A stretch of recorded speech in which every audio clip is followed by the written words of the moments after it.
নমস্কাৰ অসমবাসী ৰাইজলৈ মোৰ নীলাম্বৰ ব্লগটো স্বাগতম জনালোঁ। তো আমি যাবলৈ ওলাইছোঁ আমাৰ বঙাইগাঁও জিলাৰ মহাদেৱ পাহাৰত। তো অলপ আপোনালোকে উপভোগ কৰক ভিডিঅ'টো।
এতিয়া পালোঁ দেওহাটী আৰু দেওহাটী ৰেল ক্ৰছিং পৰা আৰু এতিয়া আছে দেওহাটী।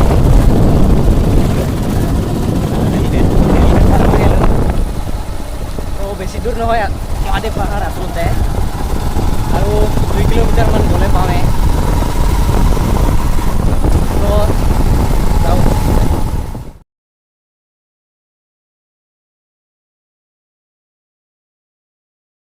তো আচলতে তাৰ এখন উঠিছে মানে গেছৰ, এয়া দেখাই দিছিলোঁ মানে কওঁ আহি থাকোঁতে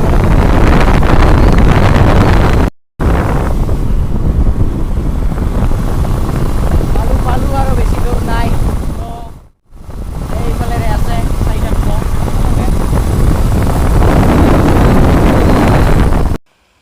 তো আৰু আহিলোঁ আমি 3 কিলোমিটাৰমান ক্ৰছ কৰি এয়া আমাৰ বঙাইগাঁও জিলাত উপস্থিত থকা মহাদেৱ পাহাৰলৈ। আৰু চাওক, এয়া মহাদেৱ পাহাৰ অতি সোনকালে আমি এতিয়া পাই গ'লোঁ। আৰু যিসকলে আজিলৈকে মহাদেৱ পাহাৰ আহি নাই পোৱা তেওঁলোকে আহিব পাৰে, নিশ্চয় আহিব কেতিয়াবা আৰু লকডাউন ভালকৈ খুলিলে।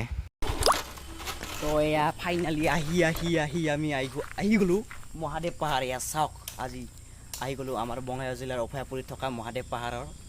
এয়া মহাদেৱ পাহাৰৰ পৰিৱেশ। তো আহি পালোঁ মাত্ৰ। তো এতিয়া যাব লাগিব আমি ওপৰত, চেণ্ডেল ইয়াতে সলকাই থৈ যাব লাগিব। বলক মহাদেৱ পাহাৰৰ ওপৰলৈ। এতিয়া আহি পালোঁ আমি মন্দিৰৰ মেইন ডেষ্টিনেশ্যন জেগাটো। আৰু ইয়াতে এটা সুৰংগ আছে, মানে বহুত বছৰ পুৰণা হয়। তো আহি পালোঁ ইয়াৰ ভিতৰত। আমি আজি নোসোমাওঁ, তো আৰু বেলেগ এদিন আহিম। তো চাওক, এয়া মন্দিৰটো আমাৰ মহাদেৱ পাহাৰৰ।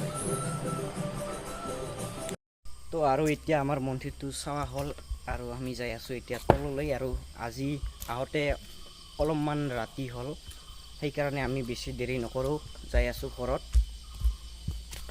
তো আহিম নিশ্চয় আৰু বেলেগ এদিন সময় পালে। তো পূজা হ'লে আহিব পাৰিম। তো আজিলৈ ইমানতে, আজি ঘৰত যাওঁ এতিয়া।